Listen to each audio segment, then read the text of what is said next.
In today's video, I'm going to teach you how to add a DNS record in your GoDaddy domain portfolio. If you need to connect your domain to a website, server, or subdomain, updating your DNS settings is one of the most important steps. In this walkthrough, I'll show you exactly how to add a new DNS record inside GoDaddy, and I'll explain the difference between the two most common record types you may use during this process. Start by logging into your GoDaddy domain portfolio. Once you're signed in, locate the domain you want to update and open its DNS settings. This is the area where your domain's records are managed, including the records that tell browsers and services where to send traffic. When you're on the DNS management page, look for the option labeled Add New Record and click it.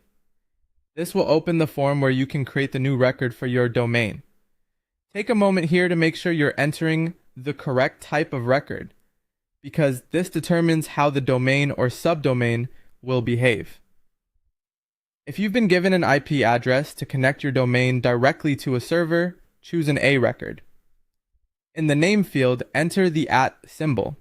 This symbol represents the root of your domain, meaning the main version of the domain without any subdomain in front of it. In the value field, enter the IP address you were provided. Be careful when typing this in, since even a small mistake can prevent the domain from pointing to the right destination.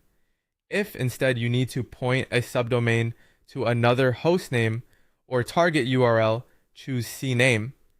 In the name field, enter the subdomain you want to use. For example, this could be something like a short prefix that appears before your main domain. Then, in the value field, enter the target URL or hostname exactly as provided.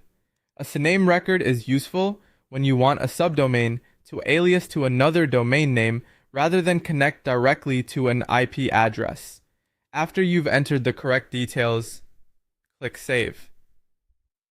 That's what applies the new DNS record to your domain settings in GoDaddy. Once saved, keep in mind that DNS changes may not appear instantly everywhere.